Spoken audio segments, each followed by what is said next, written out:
Think about this.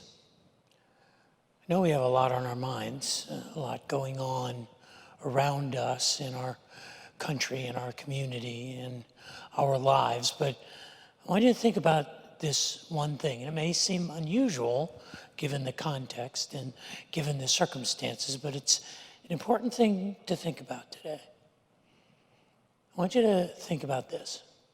Who would you say is your best friend? Who's your best friend?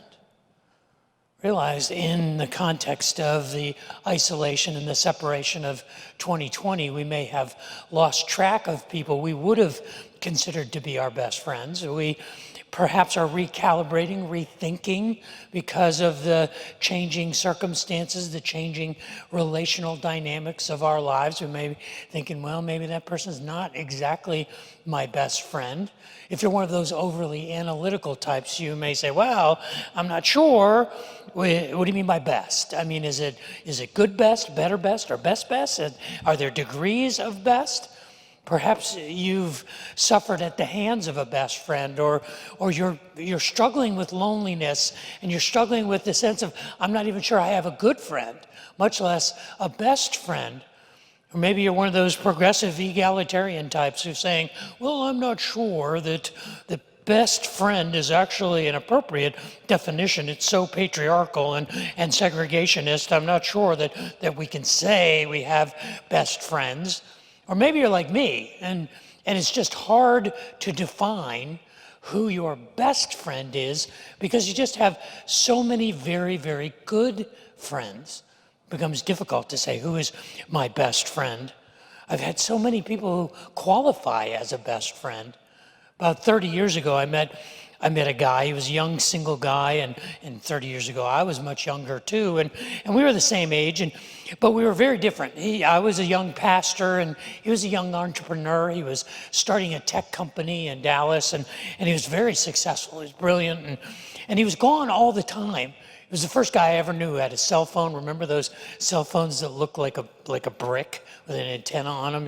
They were about that big. And he was the first guy who ever had one. And he traveled 25 or 26 days out of the month. And he would call me and say, Dave, guess where I am? I'd say, I have no idea where you are. He said, I'm in Idaho. Then he'd call me the next day, guess where I am? I said, I don't know. He said, New York. And then he'd call me the next day. He said, guess where I am? I said, I have no idea. He'd say, I'm in London. You want to have lunch? And I'm like, I'm not in London. He goes, no, tomorrow, I'll be back. And he had this beautiful 3-bedroom condo in Dallas with like no furniture in it because he was never there. And I remember going over to his house one time and I said, I got to see what he keeps in his refrigerator because he never ate at home. I don't think he knew how to cook. And I opened his fridge and for sure it was empty. There were 4 bottles of cheap champagne that American Airlines had given to him for like flying 1,000,000 miles, and a jar of salsa. That's all that was in his fridge. 4 bottles of cheap champagne and a jar of salsa. And when I opened the door to the fridge, the salsa fell out onto his kitchen floor and smashed and broke everywhere. So I called him and I said, hey, where are your paper towels? And he comes running down to the kitchen. He says, what? I said, where are your paper towels? He said, my paper towels? I don't have any paper towels. I said, well, what do you do when something like this happens? And with a completely straight face, without flinching, he looked at me and he said, move.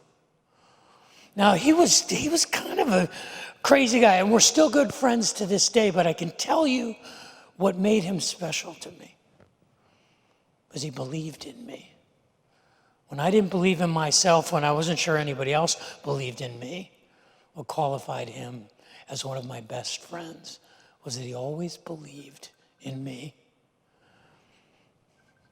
You know, every year as the Earth orbits the sun, we kind of mark the completion of an orbit on a random and arbitrary day that we call the 1st of January. But after 365 and a quarter days moving around the sun, we kind of look at the first of a new year as an opportunity to reset, an opportunity for a fresh start, an opportunity to kind of begin again. And I think that's a good thing. It's a good thing for us to recalibrate and reorient from time to time. And New Year's gives us that reason. It gives us that sort of excuse. And the cool thing about New Year's is that we can use it as a reason to kind of say, I'm gonna start new. I'm gonna have a fresh start, a new beginning. And even though it's an unusual connection, it's a good idea. But I say if we're gonna start fresh, if we're really gonna start new, then why don't we do it right? Why don't we go all the way back to the beginning? Why don't we start with a clean slate? Why don't we start with a fresh page? Why don't we rearrange our life? Because we don't want to just pick up where we left off. You remember what it was like before all the chaos and all the struggle and all the uncertainty. We don't want to just pick up and start over. We want to start fresh.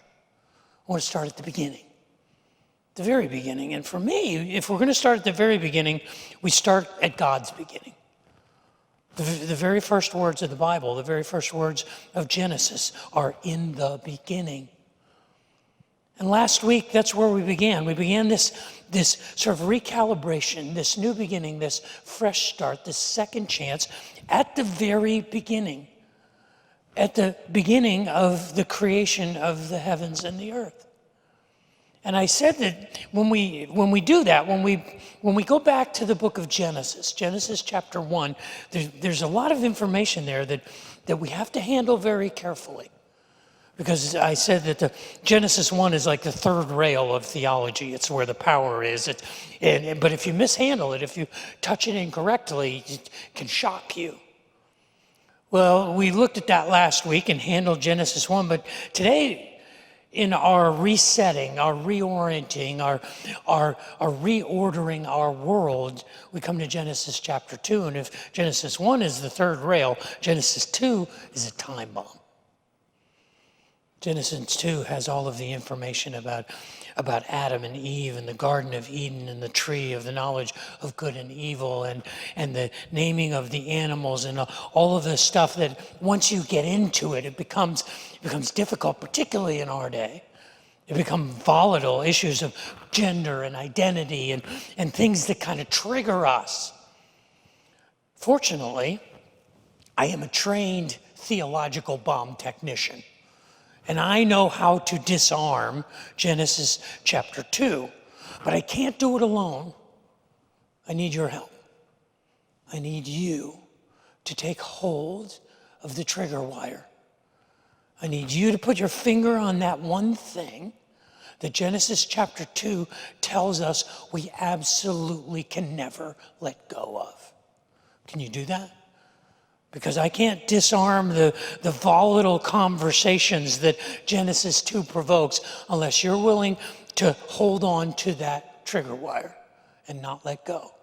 Because if you let go, the clock starts ticking and our relationships can be blown apart.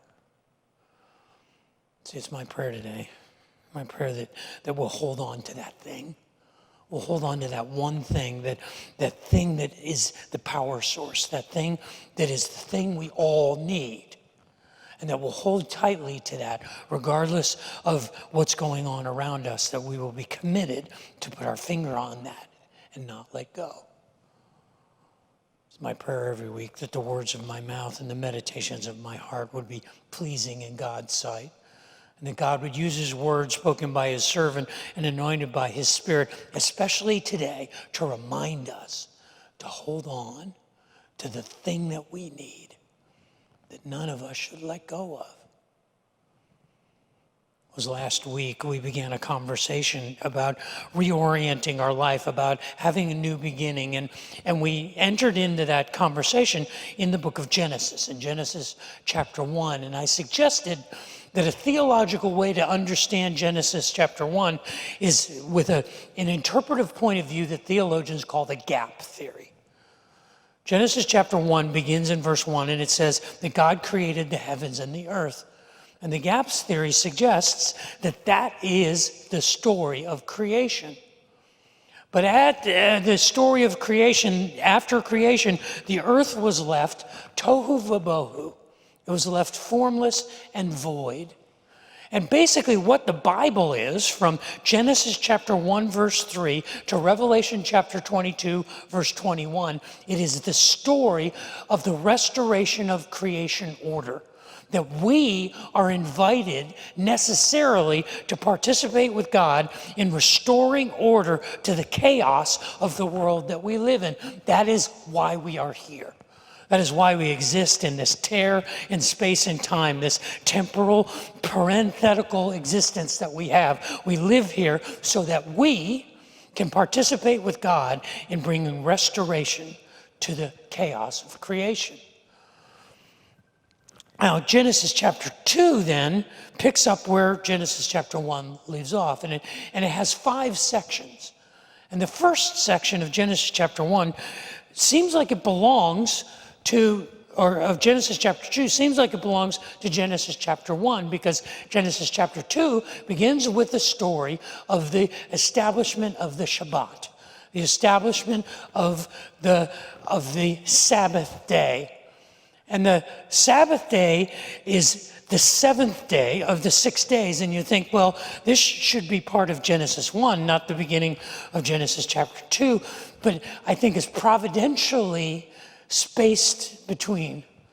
I mean, technically, you understand that the Bible was not written with chapter divisions or verse notations. The Bible was written probably on papyrus in continuous sentences. In fact, in the Hebrew language, there aren't divisions originally between the words. There were no vowels. It was just lists of consonants. And so the division between chapter 1 and chapter 2 was probably that Moses ran out of papyrus and said, okay, that's page 1, page 2. We don't know, but it doesn't matter. It helps us orient ourselves.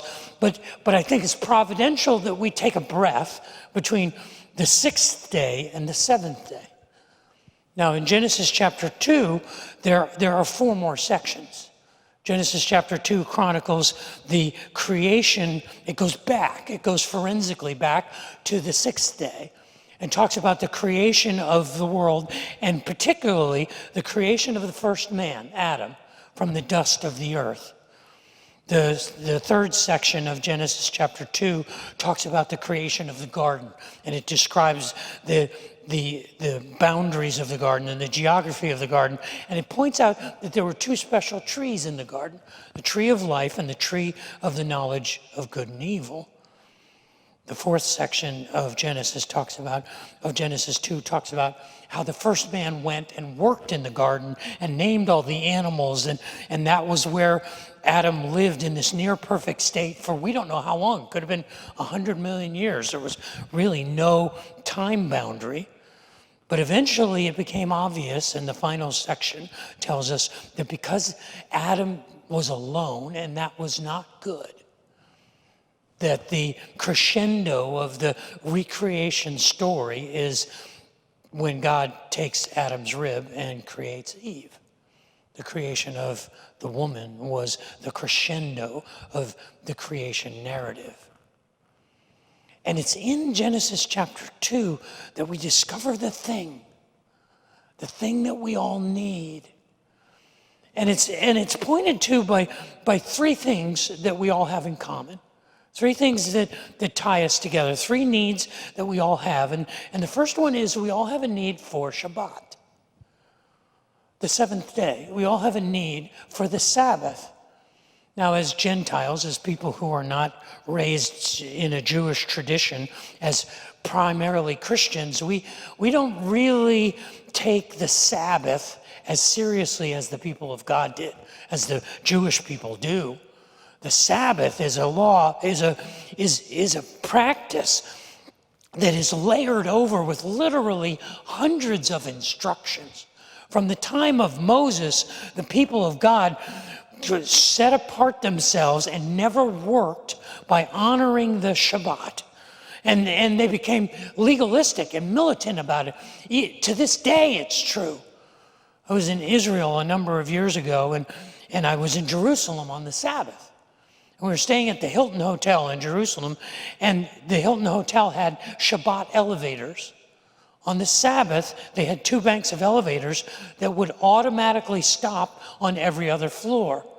One set of elevators stopped on odd number floors. One elevator stopped on even number floors because according to the Sabbath law, you couldn't press a button to tell the elevator what floor to go to because that was defined as work. At that same time, I was in Jerusalem. There was a headline in the Jerusalem Times, the newspaper in Jerusalem. Above the fold, the headline said that the Rabbinic Council of Israel, like the spiritual Supreme Court of Israel, had made a decision about whether or not it was appropriate for a person to pick their nose on the Sabbath. For real. There was a headline that says, "Nose picking approved on the Sabbath."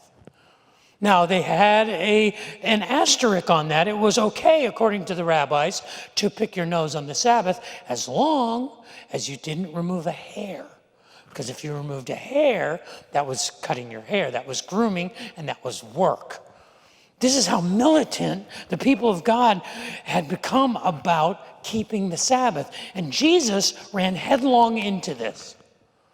In Jesus' day, they were just as militant as this. They had dozens, countless, hundreds of regulations about what it meant to keep the Sabbath. And Jesus had collisions throughout the story of his life. In the four Gospels, there are stories. All four of them record stories about Jesus having confrontations with the religious leaders about what the Sabbath was supposed to mean. In fact, in all four of the Gospels, there's a record of 5 healing miracles that Jesus did intentionally on the Sabbath. And those healing miracles were so provocative and so volatile that it tells us in Mark chapter 3 that because he was doing these things on the Sabbath, because he was healing people, because he gave sight to the blind and caused a lame man to walk and healed a woman of a chronic lifelong disease and healed a man with a shriveled hand, because he did these healing miracles on the Sabbath, they decided that they needed to kill this young rabbi. Jesus talked about what the Sabbath really meant. And he said, if you understood what the Sabbath really meant, you would understand what it is there for. It is there for mercy, not sacrifice. That the purpose of Shabbat, the purpose of refuge and rest, is a gift to man. Man is not made for the Sabbath. The Sabbath was made for man. And he says, I am the Lord of the Sabbath. That's why Jesus says, come to me, all you who are weary and heavy laden, and I will give you Shabbat. I will give you rest. Because the Sabbath cry of our hearts, we are fashioned in our DNA to long for refuge and safety and rest and mercy and forgiveness. That's why it's connected here to the sixth day. The sixth day when God created the animals and the livestock and created male and female in his own image. When he created us to make life better, to make the world a better place. And the way that we do that is through the gift of Shabbat. By giving someone else rest. By giving others forgiveness and mercy. By providing for them refuge. Rabbi Saul of Tarsus, who we know of as Paul the Apostle, said it this way in Galatians 6. He said, carry one another's burdens. Take up Shabbat for each other.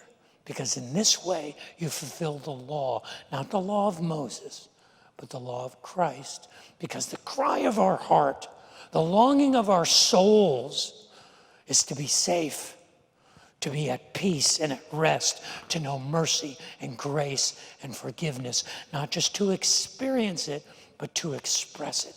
And we all need it, all of us. It is in the DNA of humanity, a longing for Shabbat. The second thing that Genesis chapter 2 reminds us of is that we all need a shared humanity.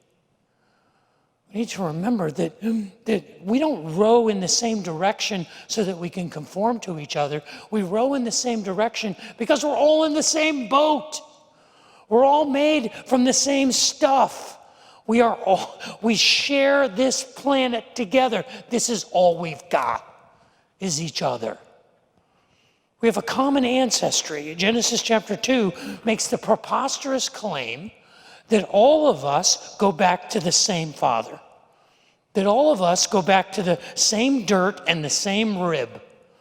No matter how many generations you go back, we will all eventually wind up. It doesn't matter what nation you're from or what tribe you're from, what race you're from, what your heritage is, what your associations are, what your beliefs are. We all go back. We come from the same dust and the same rib. Geneticists tell us that this is absolutely true, that genetically we have developed from the same gene pool. It's this idea that we need each other because we have a common ancestry. We also need each other and a shared humanity because we have this common insecurity. All of us. All of us need to matter. All of us need to make a difference. All of us need to be valued. All of us need significance. It was there in the garden. When God made the first man, he put him in this Garden of Eden, and the Garden of Eden was a perfect environment. And yet in the Garden of Eden, God gave Adam work to do. He gave him work. In a near perfect environment, God gave him work. And you know why God gave him work? Because it's where we find our significance, when we're productive, when we're contributing, when our lives matter. If I were to introduce you to a new person, a person you had never met, what would be some of the first things you want to know about that person? You might want to know their name. You might want to know where they're from. You might want to know whether they're single or married. All of those things you could discern in about 15 or 20 seconds. But I promise you that every one of us, even if we didn't ask the question, would wonder, what do you do? Because it's how we keep score. It's how we evaluate the significance of the people that we're meeting.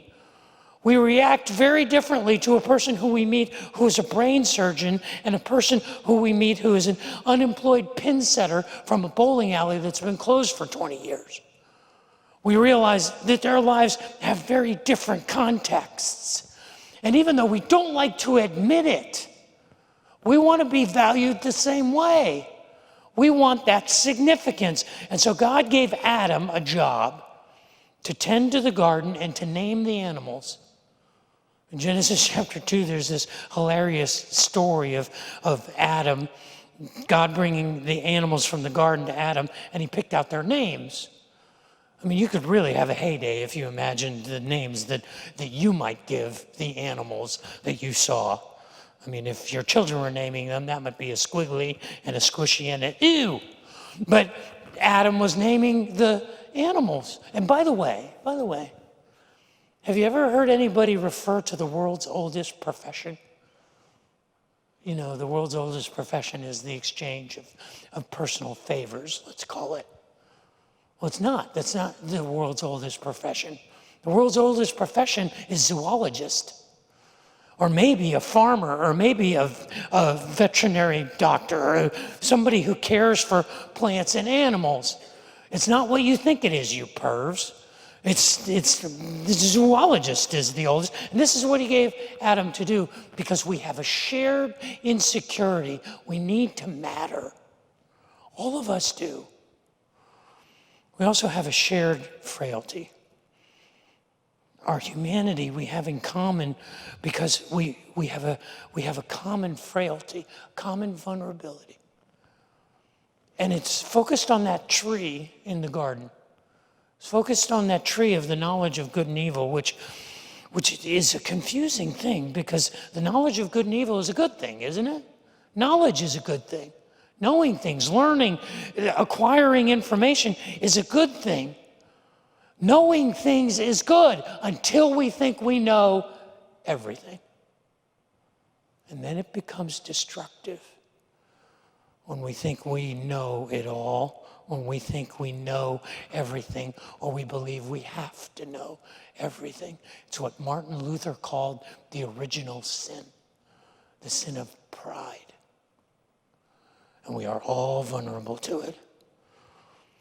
If Genesis chapter 1 is the third rail theologically, and you have to be careful when you touch it, or it could hurt you, and Genesis chapter 2 is a time bomb, and you have to be careful when you handle it because it could go off. Genesis chapter 3 that we're going to look at next week is weapons-grade plutonium. And all you have to do is touch it, and you die. And the troubling news is we've all touched it. You see, we have these things in common. We share this common humanity. We long to know that we are made from the same stuff. We have the same ancestors. We have the same insecurity. We have the same frailty. We are all in the same boat. We're made from the same dust and the same rib. Genesis chapter 2 reminds us that we need these things. We need Shabbat, and we need shared humanity. And finally, it reminds us that we need family. We need family. I know this has fallen out of fashion, and there are a lot of things that have caused us to be forced to restructure our definition of family. The family that originated in the garden was the prototype, but the way that we experience family, the way that many of you have experienced family, is you have experienced the dysfunction of a family and the disillusion and the destruction of a family. And I meet people all the time who are carrying a lifetime of wounds because of the pain that came from their family. But it just goes to prove how essential it is. How important it is, because it's in the family that we find the one thing that is embedded in our souls, our longing for intimacy. Genesis chapter 2 concludes with the story of the creation of Eve, the first woman. It says that Adam was in the garden and he was alone, and God said, this is not a good thing for a man to be alone. I will make a suitable helper for him. And the story goes on and says that God put him into his sleep and removed a rib from him. And out of that rib, out of his side, out of that part of him that was closest to his heart, he fashioned the consummate human, the ultimate expression of God's creative ability. Was the last thing that he created. It was the woman. It was Eve. Person who is able to give life. It was so overwhelming that Adam, when he saw her, recognized that he was completed. And Genesis chapter 2 ends with this interesting observation. It says, they were naked in the garden together, and they felt no shame. Why? Because they found intimacy. And intimacy is developed, and it is learned, and it is practiced, and is meant to be refined in a family. That is the laboratory in which we learn the value and the challenge and the difficulty and the risk of intimacy. That's where we're supposed to learn it. And our hearts long for it. We know these things. It is the cry of our heart. We live in a dangerous world. We live in a world that isolates us and separates us and denies us that longing for Sabbath and shared humanity. It denies us that longing for intimacy and family. But the point of Genesis chapter 2, the thing that we have to hold on to, and I need you to hold on to this because it's the only way we can diffuse the explosion that is tearing our families and our relationships and our culture apart. You have to hold on to this idea. It's verse 18 of Genesis chapter 2. It is not good for a man to be alone. We weren't meant to be alone. We were made for each other. The thing that we have to hold on to is this idea that even if we don't like each other, we need each other. And you ask yourself, how can I do that when people are such jerks? When the people around me are such idiots, when they seem to be dealing from the bottom of the deck, when they make promises that they don't follow through on, or when they talk about bringing people together, but they do it by subtraction, by elimination. They talk about unity, but really what they mean is uniformity. And there's sort of this double dealing from the bottom of the deck that's going on, and it makes it hard to trust other people, and it makes it hard to see others as trustworthy, but that's not the point. The point is not what we need others to be. The point is, who do we need to be? Do we need to be the kind of people who provide Shabbat, who provide rest and refuge and mercy and forgiveness? Are we the kind of people who operate from a shared humanity, aware of all of the things that we have in common, that we have so much more in common than the things that would divide us? And are we embracing others and welcoming them into our family and seeking to cultivate intimacy? It's difficult to do. It's really hard to do. But that's what makes it worth it, you see? It's the hard that makes it great. If it was easy to do, it would hardly be worth pursuing. It is what we are placed on this planet to do. It is how we restore God's intended created order. It is our role. It is why we exist in this tear, in this fabric of time and space, in this parenthetical moment we call our lives. It's why we live here. And because it's difficult, that just proves that it's worth doing. Not waiting till someone else becomes worthy of being a best friend, but I choose to live a best friend life now, even if you never change. It's tough for me, to decide who my best friend is.